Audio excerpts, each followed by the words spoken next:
నమస్తే. ఒక దువ్వెనను తీసుకొని దానికి డబుల్ సైడ్ టేపుని కొద్దిగా కట్ చేసి ఇలా వీడియోలో చూపించిన మాదిరిగా దువ్వెన చివరి కొన భాగానికి అతికించేసేయండి.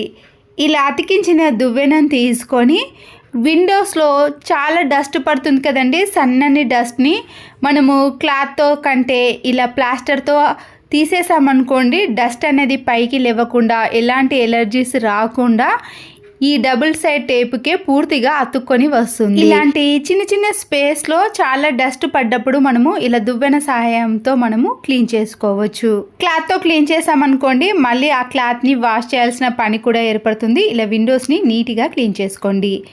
బియ్యం కడిగిన రైస్ ఉంటుంది కదండి, ముందుగా కడిగిన రైస్ని మనము ఒక గిన్నెలోకి తీసుకోవాలి. ఈ వాటర్లో కార్న్ ఫ్లోర్ పిండి ఉంటుంది కదండి, 1 టీ స్పూన్ మాత్రమే ఈ రైస్ వాటర్లో కలిపేసేయండి. కార్న్ ఫ్లోర్ పిండి కొద్దిగా ఉండలుగా లేకుండా వాటర్లో పూర్తిగా కలిసేటట్టు కలుపుకోవాలి. ఇలా లిక్విడ్ మాదిరిగా వచ్చిన తర్వాతనే మనము వాషింగ్ మిషన్లో మురికి బట్టలు, తెల్ల బట్టలు, కాటన్ బట్టలు ఎన్నో రకాలు ఉంటాయి కదండి, వాటికి గంజి పెట్టాల్సిన పని లేదండి. డైరెక్ట్గా మనము ఈ వాటర్ని తీసుకెళ్ళి వాషింగ్ మిషన్లో వేసామనుకోండి, బట్టలలో ఉండే మురికి పోవటమే కాకుండా తెల్ల బట్టలు కానీ ఎలాంటి బట్టలైనా కూడా కొద్దిగా స్టిఫ్గా వస్తాయి. మనము ఐరన్ చేయాల్సిన పని కూడా లేదండి. ఇప్పుడు సమ్మర్లో మనము ఎక్కువగా కాటన్ బట్టలను ధరించినప్పుడు ఈ టిప్ అనేది చాలా బాగా యూజ్ అవుతుంది. నిడిల్లోకి దారాన్ని ఎక్కించాలంటే చాలా ఇబ్బంది పడతామండి. కొద్దిగా ఏజ్ వాళ్ళైతే ఇంకా ఇబ్బంది పడతారు కదా, అలాంటి టైంలో మనము ఎక్కించే దారానికి కోల్గేట్ పేస్ట్ ఉంటుంది కదండి, కొద్దిగా తీసుకొని మనం దారానికి అప్లై చేయాలి. లేదా దీని ప్లేస్లో మీరు నెయిల్ పాలిష్ని కానీ లేదా మనం వండుకున్న అన్నం ఉంటుంది కదండి, దాంట్లో నుంచి కొద్దిగా రైస్ని తీసుకొని ఇలా ఎక్కించే దారానికి ముందటి భాగాన అప్లై చేసామనుకోండి, దారం అనేది స్టిఫ్గా ఉంటుందండి. అప్పుడు ఎంత సన్నని హోల్లోకైనా మనము ఈ నీడిల్లోకి దారాన్ని ఈజీగా ఎక్కించవచ్చు. అంతేకాదండి, 2 వరుసలు కానీ 3 వరుసలు కూడా దారాన్ని ఎక్కించాలన్నప్పుడు ఈ టిప్ అనేది యూజ్ అవుతుంది. ఇలాంటి షర్ట్స్ని మనము నీట్గా మడత పెట్టుకున్నామనుకోండి, ఐరన్ చేయాల్సిన పని ఉండదు. సెల్ఫ్లో తక్కువ స్పేస్లో ఎన్ని షర్ట్స్ అయినా మడత పెట్టుకోవచ్చు. ముందుగా షర్ట్స్ యొక్క హ్యాండ్స్ని ఇలా ఇంటూ ఆకారంలో మడత పెట్టుకోవాలి. మిడిల్లో ఫోల్డింగ్ చేసిన తర్వాత కాలర్ దిక్కు ఒక చిన్న ఫోల్డింగ్ చేయాలి. మరొకటి కూడా మనము కింది నుంచి ఫోల్డింగ్ చేసుకొని పైన చేసిన ఫోల్డింగ్ని ఇక్కడ పాకెట్ మాదిరిగా ఉంటుందండి, ఈ కాలర్ ఫోల్డింగ్ని మనము ఈ పాకెట్లో పెట్టేసామనుకోండి, ఫోల్డింగ్ అనేది నీట్గా ఉంటుంది. మనము తక్కువ స్పేస్లో ఎన్నైనా పెట్టేసుకోవచ్చు. ఒక షర్ట్ తీసున్నప్పుడు ఇంకొక షర్ట్ కింద పడుతుంది కదండి, మళ్ళీ దాన్ని మడత పెట్టాల్సింది ఉంటుంది కదా, అలాంటి పని అనేది ఏది లేకుండా ఇలా ఎన్ని షర్ట్స్నైనా ఈజీగా మడత పెట్టేసుకోవచ్చు. మరొక యూస్ఫుల్ టిప్, ఒక బౌల్ని తీసుకొని దాంట్లో 1 టీ స్పూన్ వరకు పసుపును వేసుకోండి. అలాగే అయిపోయిన కోల్గేట్ పేస్ట్ కానీ లేదా కొద్దిగా కోల్గేట్ పేస్ట్ని ఈ పసుపులో యాడ్ చేసుకోవాలి. దీంట్లోనే వాటర్ని కూడా వేసుకోండి. వాష్ బేసిన్ కానీ కిచెన్లో ఉండే సింక్ ఉంటుంది కదండి, బ్యాడ్ స్మెల్ వచ్చినప్పుడు, అలాగే ట్యాప్స్ కూడా చూసారు కదండి, వాటర్ మరకలు పడి జిడ్డుగా తయారైంది కదా, ఇప్పుడు మనము దీంతోటే క్లీన్ చేసుకున్నాం అనుకోండి, ఈ వాటర్ ట్యాప్ కానీ లేదా కిచెన్లో ఉండే సింక్, వాష్ బేసిన్ అనేవి చాలా నీట్గా క్లీన్గా తయారవుతాయి. అంతేకాకుండా ఎలాంటి బ్యాడ్ స్మెల్ కూడా అస్సలకే రాదండి. క్లీన్ చేసుకున్న దానికి క్లీన్ చేయని దానికి తేడా చూసారు కదండి, వాటర్ ట్యాప్ కూడా చాలా నీట్గా కనబడుతుంది కదా.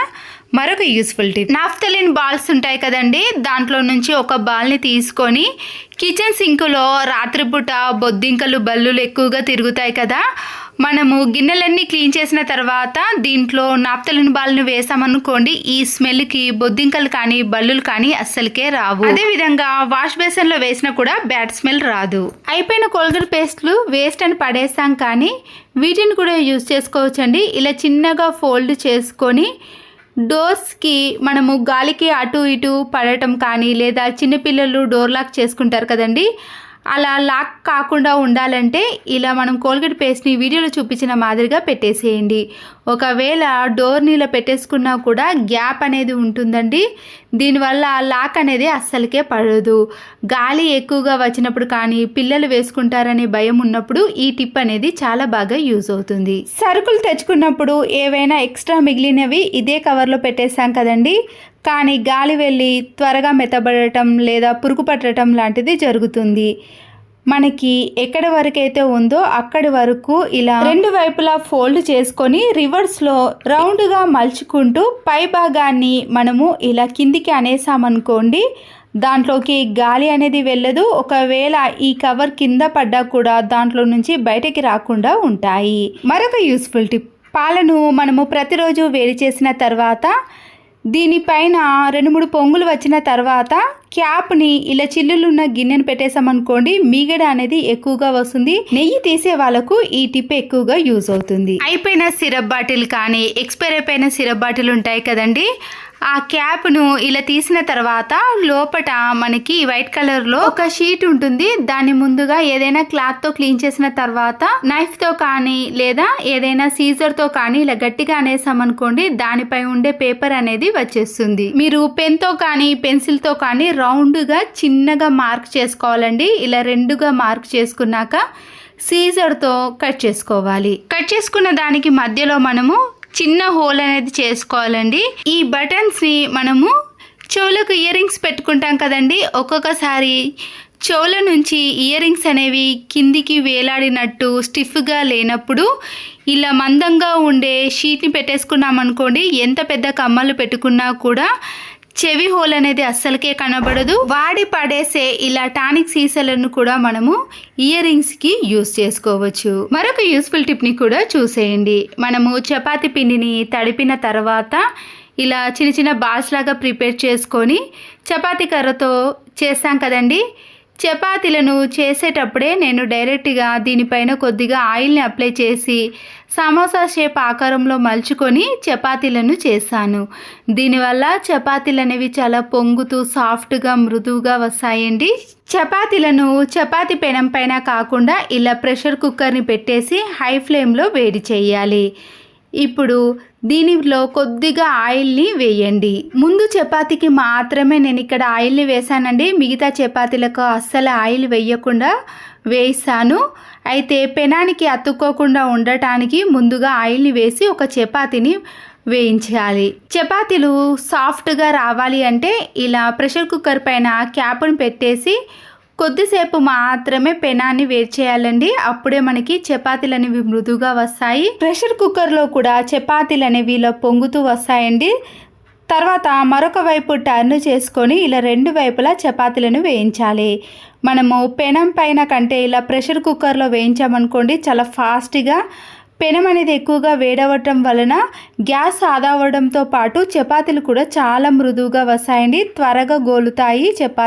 చపాతీలు కూడా పొరలు పొరలుగా వస్తాయండి. సమోసా షేప్ ఆకారంలో మనం చపాతీలను చేసామనుకోండి, చాలా సాఫ్ట్గా వస్తాయి. ఆయిల్ లేకుండా మరొక చపాతీని వేసి ప్రెషర్ కుక్కర్ని పైన పెట్టేసామనుకోండి, ఈ ఆవిరికి చపాతీలు అనేవి చాలా మృదువుగా ఉంటాయి, త్వరగా వేడెక్కుతుంది. 2 రోజులైనా చపాతీలు అనేవి ఇలా సాఫ్ట్గానే ఉంటాయండి, పొంగుతూ వస్తాయి.